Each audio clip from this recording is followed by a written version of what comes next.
பார்த்திபன் கனவு பாகம் 3 அத்தியாயம் 29 சக்கரவர்த்தியின் கட்டளை. இதுக்கப்புறம் அத்தியாயம் 30 நள்ளிரவில். இது ரெண்டுத்தையும் நம்ம சேர்த்தே பார்த்துடலாம், அப்போ தான் சுவாரஸ்யமாக இருக்கும். இப்போ சக்கரவர்த்தியின் கட்டளை என்ன அப்படிங்கிறத பார்க்கலாம். ஏற்கனவே ஒரு திகிலோடு நிற்கிறாங்க 3 பேரும் ஆற்றங்கரையோரத்தில். யாருன்னு பார்த்தீங்கன்னா குந்தவி தேவி, நம்மளுடைய சோழ நாட்டு இளவரசர் பொன்னன். இவங்க நிற்கும்போது அந்த படகு வருது. படகுல யார் இருக்கா அப்படின்னு பார்த்தீங்கன்னா மாரப்ப பூபதி, சேனாதிபதி ஆச்சே. இப்போது பல்லவ சாம்ராஜ்யத்துக்கு மாரப்ப பூபதியோட வீரர்களும் வராங்க. மாரப்ப பூபதியோட முகத்தில் ஒரு விதமான என்ன சொல்லுது, பாத்தியா நான் ஜெயிச்சிட்டேன் அப்படிங்கிற மாதிரி ஒரு ஏளனமான ஒரு சிரிப்பு. அந்த சிரிப்பை அப்படியே அடக்கி வச்சுக்கிட்டு அவன் நேரில் அந்த கரையில் இறங்குறான். இறங்கினோன்னே 3 பேருக்கும் என்ன செய்கிறதுனே தெரியலை. அப்போ இறங்கினோன்னே மாரப்ப பூபதி சொன்னால், இளவரசி இந்த மாதிரி என்கிட்ட கட்டளை இருக்குது, அரசரோட கட்டளை இருக்குது. இங்கே ஒற்றன் ஒருத்தன் இருக்கிறானாமே, அந்த ஒற்றனை கைது செய்ய சொல்லி நான் கட்டளை வச்சுருக்கேன் அப்படின்னோடனே குந்தவி கேட்குறா, யார் இங்கே ஒற்றன் இருக்கிறான், உனக்கு எப்படி தெரியும் இங்கே ஒற்றன் இருக்கிறான் அப்படின்னு சொல்லிட்டு. அந்த மாதிரி யாருமே இங்கே இல்லையே அப்படின்னோடனே, இல்லை, அயல் நாட்டிலேருந்து கடந்து இங்கே ரத்தின வியாபாரி அப்படிங்கிற பேரில் ஒரு ஒற்றன் இங்கே உளவு பார்க்க வந்திருக்கிறான். அவன் தான் மாமல்லபுரத்து வீதியில் நிறைய பேர்கிட்ட நிறைய விஷயங்கள் விசாரிச்சிருக்கான். அந்த ஒற்றன் வேற யாரும் இல்லை, உங்கள் கண்ணு முன்னாடி தான் நிற்கிறாரு, இவர் தான் அந்த ஒற்றன். இந்த ஒற்றனை கைது பண்ண சொல்லி தான் நான் அரச கட்டளை எடுத்துக்கிட்டு வந்திருக்கேன் அப்படின்னு சொல்லிட்டு மாரப்ப பூபதி சொல்கிறான். அப்போ இவ கேட்குறா, எப்படி நீ அரச கட்டளை எடுத்துகிட்டு வர முடியும், அப்போ தான் ஊரில் இல்லையே, சக்கரவர்த்தி ஊரில் இல்லாதப்போ யாரோடைய கட்டளை நீ எடுத்துக்கிட்டு வந்த அப்படின்னோடனே இளவரசிக்கிட்ட மாரப்ப பூபதி ஒரு மாதிரி ஏளனமாக சிரிச்சுக்கிட்டே சொல்கிறான், இல்லை, இளவரசர் கொடுத்த கட்டளை. யார் அப்படின்னு பார்த்தீங்கன்னா மகேந்திரவர்மர். மகேந்திரவர்மர் தானே இப்போ பொறுப்பேற்றிருக்கிறாரு. மகேந்திரவர்மருடைய கட்டளை அப்படின்னு சொல்லிட்டு அந்த ஓலையை காமிக்கிறான். ஓலையில் மகேந்திரவர்மருடைய கையெழுத்து இருக்குது. அவருடைய அந்த சின்னம், அந்த பல்லவ சின்னம் பொறித்து அந்த ஓலை சுவடியை காமிச்சிட்டு சொல்கிறான். இப்போ குந்தவி தேவி சொல்கிறா, அது எப்படி, இவர் என்னுடைய நீ ஒற்றன்னு சொல்கிறதெல்லாம் என்னை நம்ப முடியாது, இவர் யாருன்னு தெரியுமா, நீ எப்படி ஒற்றன்னு சொல்லுவ, எந்த ஆதாரத்தின் பேரில் சொல்கிற அப்படின்னோடனே, அப்போ நான் உண்மையை சொல்லத்தா இளவரசி, இவர் ஒற்றர் இல்லைன்னா அப்போ தேசப்பிரஷ்ட செய்யப்பட்ட எங்கள் நாட்டு சோழ இளவரசர் தானே இவர் அப்படின்னோடனே எல்லாருக்கும் ஒரு மாதிரி தூக்கி வாரி போடுது. அப்போ இவனுக்கும் எல்லாம் தெரிஞ்சிருக்கு, இத்தனை நாள் தெரியாத மாதிரி நடிச்சிருக்கான் அப்படிங்கிறது மட்டும் எல்லாருக்கும் தெரிஞ்சிருது. எப்படியா இருக்கட்டும், ஆனால் நீ இப்போ கைது செய்ய முடியாது அப்படின்னோடனே அப்போ என்ன சொல்கிற மாரப்ப பூபதி, யாராக இருந்தாலும் சரி, இந்த கட்டளை என்னுடைய பல்லவ சக்கரவர்த்தியுடைய கட்டளை, அதை எதிர்த்து நிற்கிறது இளவரசியாகவே இருந்தாலும் அந்த கட்டளையை நான் நிறைவேற்ற தயங்கவே மாட்டேன். தேச பிரஷ்டை செய்த ஒருத்தருக்கு அவங்கள மறுபடியும் ஊருக்குள்ளே வந்தாக்க என்ன தண்டனை இருக்குது அப்படிங்கிறது தெரியும். அது தெரிஞ்சே நீங்கள் தடுக்கக்கூடாது. யாராக தடுத்தாலும் சரி, என்னோட சக்கரவர்த்திக்கு தான் நான் அடிப்பணிவேன். அப்படி அடிப்பணிஞ்சு நான் உங்களுடைய இந்த கோரிக்கையை என்னால் ஏற்றுக்கவே முடியாது, நீங்கள் வேறு என்ன சொன்னாலும் நான் கேட்குறேன் அப்படின்னோடனே குந்தவிக்கு பயங்கரமாக கோவம் வருது. அதனால் அவளால் எதுவுமே செய்ய முடியல. ஒரு அடி முன்னே நிற்கிறா. முன்னே நின்னோடனே அப்போ மாரப்ப பூபதி சொல்கிறான், அப்படி உங்களுக்கு இந்த ஒற்றன் மேலே, அந்த தேசப்பிரஷ்ட செஞ்சவன் மேலே அப்படி ஒரு அனுதாபம் இருக்குது, ஒரு கவலை இருக்குன்னா, நீங்கள் உங்கள் தந்தையார்கிட்ட கேட்கக்கூடாது, உங்கள் தமக்கைக்கிட்ட ஏன் கேட்கக்கூடாது, உங்கள் அப்பா கிட்டே கேளுங்க, உங்கள் தம்பிக்கிட்ட, உங்கள் அண்ணன்கிட்ட கேளுங்க, மன்னிப்பு வழங்க சொல்லுங்கள். அவங்க மன்னிக்க மாட்டேன்னா சொல்லிட போகிறாங்க, நீங்கள் தான் மன்னிப்பு வழங்கலாமே, இதில் என்ன பிரச்சனை இருக்க போகுது, நீங்கள் சொன்னீங்கன்னா அவங்க கேட்க போகிறாங்க, நான் அப்போ கைது பண்ணணுங்கிறது கட்டாயமும் இல்லை, அவசியமும் இல்லை அப்படின்னு சொல்லிட்டு இன்னொரு அடி மாரப்ப பூபதி முன்னே எடுத்து வைக்கிறான். அப்போ குந்தவி தேவி 4 அடி பாய்ச்சலில் யாருக்கு முன்னாடி, நம்மளுடைய இளவரசருக்கு முன்னாடி நின்று சொல்கிறான், நீங்கள் எங்கள் அப்பா கிட்டே கேட்டு தான் இதெல்லாம் நடக்கணும் அப்படின்றது நீங்கள் சொல்கிறது எந்த அளவுக்கு நியாயம் அப்படிங்கிறது நீங்கள் தெரிஞ்சாலும் நான் செய்ய மாட்டேங்கிறதும் உங்களுக்கு தெரியும். அப்படி இருக்கும்போது தேவையில்லாத வார்த்தைகள் வேண்டாம். இன்றைக்கு இது என்னுடைய விருந்தாளி, என்னுடைய விருந்தினர், நீங்கள் வந்து தேசப்பிரஷ்ட செய்த ஒருத்தனுக்கு வந்து உதவி செய்தது நான் அப்படின்னும் போது என்ன தான் நீங்கள் முதல்ல வந்து கைது செய்யணும். அப்புறம் தான் அவரை நீங்கள் உங்களால் தொட முடியும்.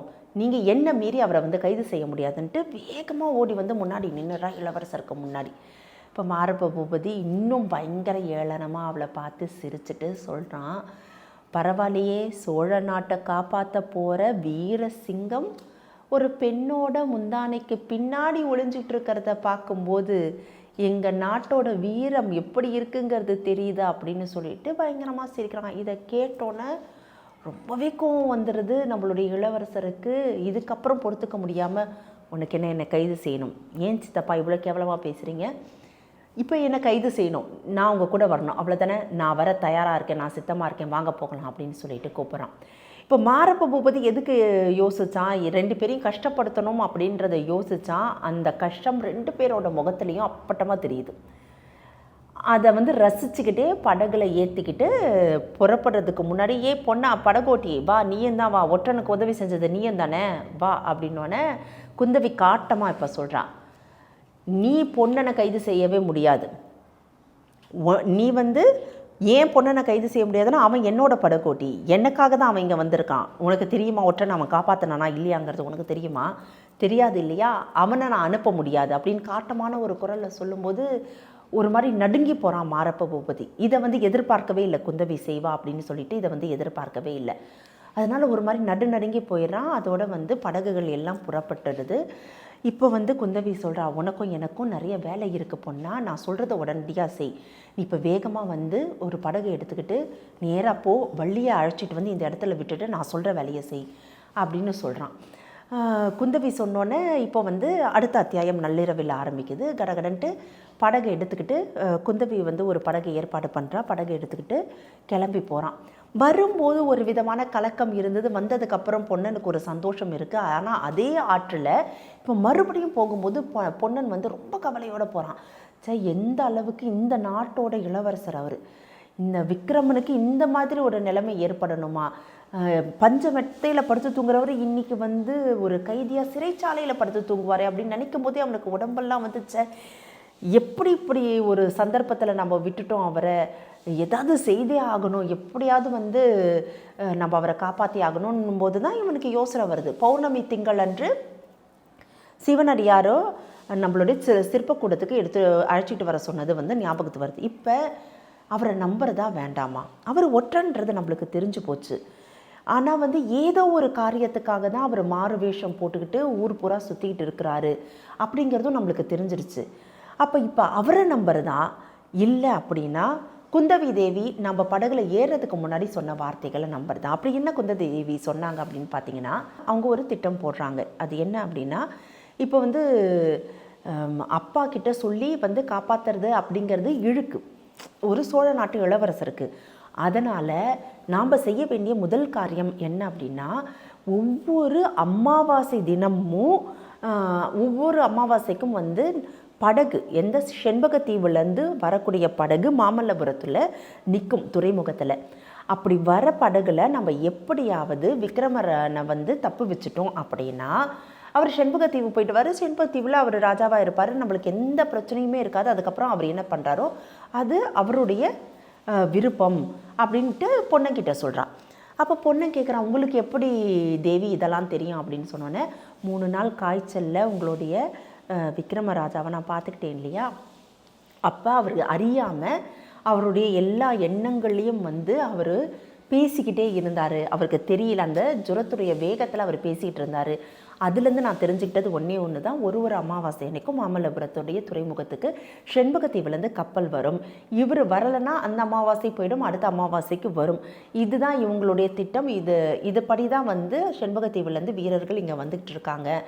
அதனால் அந்த கப்பலை தப்பு வச்சுட்டோம் அப்படின்னா நம்ம வந்து நம்மளுக்கு எந்த பிரச்சனையுமே வராதுன்னு. இப்போ பொண்ணனும் கேட்குறான், நீங்கள் மகாராஜா கிட்ட சொன்னீங்கன்னா இதுக்கான தீர்வுகள் கிடைச்சிடுமே. ஏன்னா இவனுக்கு ஒரு பக்கம் அந்த சிவனடியார் அந்த ஒற்றன் அவங்க சொன்னது ஞாபகத்துக்கு வர இவன் கேட்குறான் பொன்னன், இல்லை மாரப்ப பூபதிக்கு எங்கள் அப்பாவை தெரிஞ்சு வச்சிருக்கிற அளவுக்கு கூட நீ தெரிஞ்சு வச்சுக்கல. எங்கள் அப்பாவுக்கு நீதி நியாயம் சட்டம் தர்மம் எல்லாம் அப்படியே காக்கப்படணும். அதனால தான் அவர் பேரை சொல்லி இவன் வந்து இப்போ விக்ரமனை வந்து கூப்பிட்டு போயிருக்கான் மாரப்ப பூபதி. எங்கள் அப்பாவுக்கு சட்டம்னா சட்டம் தான், நியாயம்னா நியாயம் தான், அதை அவர் தவற மாட்டாருங்கிறது தெரிஞ்சதுனால தான் பூபதி கூப்பிட்டு போயிருக்கான். இந்த மாதிரி ஒரு சமயத்தில் வந்து நாம் வேறு எந்த விஷயமும் செய்ய முடியாது. இப்போதைக்கு நம்மளுக்கு வந்து விக்ரமனை தப்பு வைக்கிறத தவிர வேறு எந்த ஒரு வேலையை செய்ய முடியாது. அதுக்கு நீ தான் உதவி செய்யணும். அதனால் நீ போய் வள்ளி அந்த இடத்துலேருந்து நீங்கள் எனக்கு இங்கே கொண்டு வந்து விட்டுட்டு நான் சொல்லக்கூடிய காரியங்களை செய் அப்படின்னு சொன்னது நம்மளுடைய பொன்னனுக்கு ஞாபகத்துக்கு வருது படகு செலுத்திக்கிட்டு இருக்கும்போது.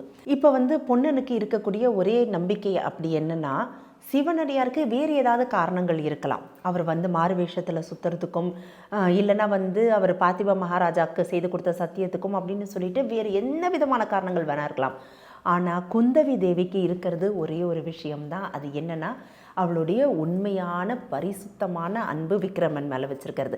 அப்போ யார் சொல்கிறத கேட்கணும் அப்படின்னா, குந்தவி தேவி சொல்கிறது தான் கேட்கணும் அப்படிங்கிற ஒரு முடிவுக்கு வந்துட்டு படகை வந்து வேகமாக செலுத்தினான். தூரத்திலிருந்து பார்க்கும்போதே அவனுக்கு வந்து வீடு வந்து இருண்டு இருக்குது. வீட்டில் வெளிச்சம்லாம் இல்லை அந்த குடிசையில். ஏன் வந்து குடிசையை வந்து வெளிச்சம் கூட விளக்கு கூட ஏற்றாமல் இப்படி வந்து வள்ளி போட்டு வச்சுருக்கா அப்படிங்கிற ஒரு சந்தேகத்தில் வேகமாக போயிட்டு கதவை தட்டான். படகை வேகமாக வந்து கயிறை போட்டு கட்டிட்டு கதை வந்து படக்குன்னு தட்டான் அவன் பொண்ணன் தட்டும் போது பார்த்தாக்க வள்ளி வந்து பொண்ணனோட சத்தம்ன்றதை உறுதிப்படுத்திக்கிட்டதுக்கப்புறம் வந்து கதவை திறக்கிறா. ஏன் இப்போ தாழ்பால் போட்டு வைக்கணும்னு உனக்கு யார் சொன்னா? கதவை எதுக்கு இப்படி விளக்கு கூட போடாமல் தாழ்பால் போட்டு வச்சுருக்கிற குடிசையை அப்படின்னு சொல்லிட்டு கேட்குறான். அதுக்கு ஒரு காரணம் இருக்குது, வான்னு சொல்லிட்டு வேகமாக வந்து கதவை தாழ் போட்டுட்டு உள்ளே வந்து அந்த ஜன்னல் வழியாக காமிக்கிறான். அங்கே பாரு ஒரு உருவம் இருக்குது பாருன்னொன்னே அங்கே யார் இருக்கிறான்னா சித்திரகுப்தன். அந்த குள்ளை ஒருத்தன் அரப்பான் இல்லையா கபால பைரவரோட, அவன் அங்கே நிற்கிறான். அவனை பார்க்கும்போது அவன் அங்கேருந்து குடிசை வீட்டையே பார்க்குற மாதிரி இருக்குது. ஒரு மரத்துக்கு பின்னாடி அவன் ஒளிஞ்சிருந்து நேராக எங்கே பார்க்குறான்னா குடிசை வீட்டை தான் பார்க்குறான். அவன் போனதுக்கப்புறம் ஒரு பெரிய வந்து சம்பவம் நடந்துருச்சு. அதனால தான் நான் உள்ளே தாழ்பால் போட்டுட்டு விளக்கு எதுவும் ஏற்றாமல் நான் இருக்கிறேன். அவனை பார்த்தாலே எனக்கு பயமாக இருக்குது. அவன் இங்கேயே பார்த்துட்ருக்குற மாதிரி இருக்குது. அவன் இங்கே தான் கவனிக்கிறான். ஒருவேளை நீ வர்றதுக்காக காத்திருக்கிறானா என்னங்கிறது தெரியலை அப்படின்னு சொல்லிட்டு நடந்ததை சொல்கிறா வள்ளி. என்னென்னா கொஞ்ச நேரத்துக்கு முன்னாடி வந்து இந்த குள்ளன் வந்து இங்கே வந்து நின்னதாகவும், மாரப்ப பூபதியும் இந்த குள்ளனும் இங்கே நின்று ஏதோ வந்து பேசிக்கிட்டதாகவும், அதுக்கப்புறம் தான் மாரப்ப பூபதி கரையை கடந்து அங்கே போனதாகவும், மாரப்ப பூபதிக்காகவே இந்த குள்ளை இங்கே காத்திருக்கிறதாகவும் வந்து வள்ளி சொல்கிறான். அப்புறம் தான் இவன் யோசிக்கிறான், அப்போ வேறு ஏதோ சதி செயல் இங்கே நடக்குது, என்னங்கிறத தெரிஞ்சுக்கணும். அதனால் இப்போ என்ன பண்ணுறான், பொண்ணை வந்து வேகமாக வந்து வள்ளிக்கிட்ட சொல்கிறான், குந்தவி தேவி உன்னை அங்கே வந்து இருக்க சொன்னாங்க. அவங்க சொல்லக்கூடிய விஷயத்தை தான் அடுத்து நம்ம 2 பேருமே வந்து கேட்க போகிறோம். அதன் பிரகாரம் நம்ம வந்து செய்யலாம். செய்யும்போது விக்ரம இளவரசரை நம்மளால் காப்பாற்றவும் முடியும் அப்படின்னு சொல்லிட்டு 2 பேரும் என்ன பண்ணுறாங்க, இப்போ சத்தமாக வெளியில் வராங்க. அமைதியாலாம் யாருக்கும் தெரியாமல் வெளியில் வரல. இது சித்திரகுப்தனுக்கு நல்லா தெரியட்டும், அவங்க இங்கேருந்து போகிறாங்கங்கிறது தெரியட்டும்ன்ட்டு வேகமாக வராங்க. கதவு எடுத்து தாழ் போடுறாங்க. அங்கே பூட்டிட்டு கதவை நல்லா படகை வேகமாக அந்த கயிறு அவுக்கிற சத்தம் வரைக்கும் நல்லா கேட்கணும் அப்படின்னு சொல்லிட்டு படப்படன்னு செய்கிறது. கொஞ்சம் படகை நல்லா ஆட்டி விட்டுட்டு அந்த துடுப்பெல்லாம் வந்து தட்டிட்டு அந்த மாதிரி வந்து இவனுக்கு தெரியணும், இவன் கவனிக்கணுங்கிற மாதிரியே 2 பேரும் செய்கிறாங்க. செய்துட்டு அந்த படகுல வந்து வள்ளியை அழைச்சிக்கிட்டு அக்கறைக்கு போயிட்டு வள்ளியை வந்து குந்தவி தேவி கிட்ட விட்டுட்டு இப்போ அவன் வரான் இல்லையா, திரும்ப வரும்போது அமைதியாக வரான். தூரக்கிறதே பார்த்துறான் குள்ளை என்ன பண்ணிட்டு இருக்கான்னு. குள்ளை அப்படியே வந்து என்ன அந்த பிரதான சாலை போகுது இல்லையா, அந்த சாலையில் யாரையோ எதிர்பார்த்து காத்துட்ருக்கான். இவனுக்கு நல்லா தெரிஞ்சிருச்சு மாரப்ப பூபதி தான் வரப்போகிறான், அதுக்கு தான் காத்திருக்கான். அப்போ என்ன பண்ணணும், இப்போ குள்ளனுக்கு தெரியவே கூடாது இவன் திரும்ப வந்தான்னு. அதனால் என்ன பண்ணுறான், நல்லா பொறுமையாக யாருக்கும் தெரியாமல் சலனமே இல்லாமல் படகை ரொம்ப தூரத்தில், அதாவது குள்ளன் இருக்கிற இடத்துக்கு ரொம்ப தூரக்க இருக்கிற ஒரு மரத்தில் கட்டிட்டு அப்படியே அந்த கரையோரத்தில் மெல்ல மெல்ல மெல்ல மெல்ல நடந்து வரான். அந்த நட்சத்திரங்களோட வெளிச்சம் மட்டும்தான் தெரியுது. அந்த இருட்டுங்கிறதுனால அப்படியே மெல்ல நடந்து வந்து இவனை கண்காணிக்கிற ஒரு தூரத்துலேயும், இவன் இருக்கிறது அதாவது பொண்ணை இருக்கிறது யாருக்கும் தெரியாத ஒரு இடத்துலையும் பொண்ணை வந்து பதுங்கி நின்றுக்கிறான். இவன் எதிர்பார்த்த மாதிரி குதிரையுடைய காலடி சத்தம் கேட்குது. அதில் வரது மாரப்ப பூபதி தான் அப்படிங்கிறத நட்சத்திரத்தோட வெளிச்சத்தில் அவன் வந்து உறுதியும் படுத்திக்கிறான். நேராக இவன் எதிர்பார்த்த மாதிரி சித்திரகுப்தன் பக்கத்தில் வந்து நிற்கிறான். அந்த குள்ளம் பக்கத்தில் வந்து நின்னோன்னே, என்ன குள்ளா இங்கே நிற்கிறியா, என்ன செய்தி, மகாபிரபு என்ன செய்திக்கு கொடுத்து விட்டார் சொல்லு வேகமாக அப்படின்னோடனே, உங்களை பார்க்கணுன்னு சொல்லியிருக்கிறாரு, உங்களை உடனே வர சொல்லியிருக்கிறாரு அப்படின்னு சொல்கிறான் இந்த குள்ளன். சொன்னோன்னே சரி வா புறப்படலாம் அப்படின்னோடனே இல்லை என்னை வழிகாட்ட சொல்லியிருக்கிறாரு, எங்கே இருக்கிறாரு, ஐயனார் கோயில்கிட்ட இருக்கிறாரு அப்படின்னோடனே அப்போ கேட்குறான் மாரப்ப பூபதி, எப்படி நீ செண்பகத்தீவுலேருந்து வந்த ஒற்றனுக்கு வழி காமிச்சியா, அந்த மாதிரி எனக்கும் வழி காமிக்கலான்னு நினைக்கிறியா அப்படின்னு சொல்லிட்டு வேகமாக அவன் கையில் இருந்த சவுக்கு எடுத்து ஒரு அடி விட்டு குதிரையை இவன் வேகமாக செலுத்திக்கிட்டு போயிடுறான். இப்போ பொன்னன் கிளம்பணும். அப்போ தான் அவனுக்கு புரியுது சித்திரகுப்தனால் இவ்வளோ வேகமாக ஒரு குதிரையை விரட்டிக்கிட்டு ஓட முடியுங்கிறதே பொன்னனுக்கு அப்போ தான் தெரியுது. வேக வேகமாக சித்திரகுப்தன் ஓட, இப்போ சித்திரகுப்தன் பின்னாடி பொன்னன் ஓட, அந்த குதிரை போய் நிற்கிற இடம் அடர்ந்த ஒரு காடாக இருக்குது. இவனுக்கு நல்லாவே தெரியும் அந்த காட்டுக்குள்ளே தான் ஐயனார் கோயில் இருக்குன்னு. இருந்தாலும் இப்போ இவன் பின்னாடியே போனான்னு வச்சுக்கோங்களேன், அந்த சருகுகளுடைய சத்தம் கேட்கும். அந்த சத்தம் கேட்குங்கிறதுனால இவன் அப்படியே ஒதுங்கி ஓரமாக நிற்கிறான். இப்போ இவன்கிட்ட சொல்கிறான், சித்திரகுப்தா இதுக்கு மேலே நீ தான் வழிகாட்டணும் ஐயனார் கோயிலுக்கு, நீ தான் காட்டு பூனையாச்சே, நீ சரியாக வழிகாட்டுவ அப்படின்னோடனே அப்போ சித்திரகுப்தன் சொல்கிறான், பார்த்து பார்த்து காட்டு பூனை பராண்டி கூட வைக்கும், பராண்டிட போகுது அப்படின்னு சொல்லிட்டு முன்ன சித்திரகுப்தன் போக பின்ன நம்மளுடைய மாரப்ப பூபதி போக ஒரு குறிப்பிட்ட இடைவெளி, ஒரு கணிசமான ஒரு இடைவெளி விட்டு பொன்னன் பின்தொடர்றான். அங்கே யாரை சந்திக்கிறாங்க, என்ன நடக்குது அப்படிங்கிறத அடுத்து வரும் அத்தியாயங்களை பார்த்து தெரிஞ்சுக்கலாம். இந்த தகவல் உங்களுக்கு பிடிச்சிருந்தா லைக் பண்ணுங்க, உங்க ஃப்ரெண்ட்ஸுக்கு ஷேர் பண்ணுங்க, மறக்காம எங்க சேனலுக்கு சப்ஸ்கிரைப் பண்ணுங்க.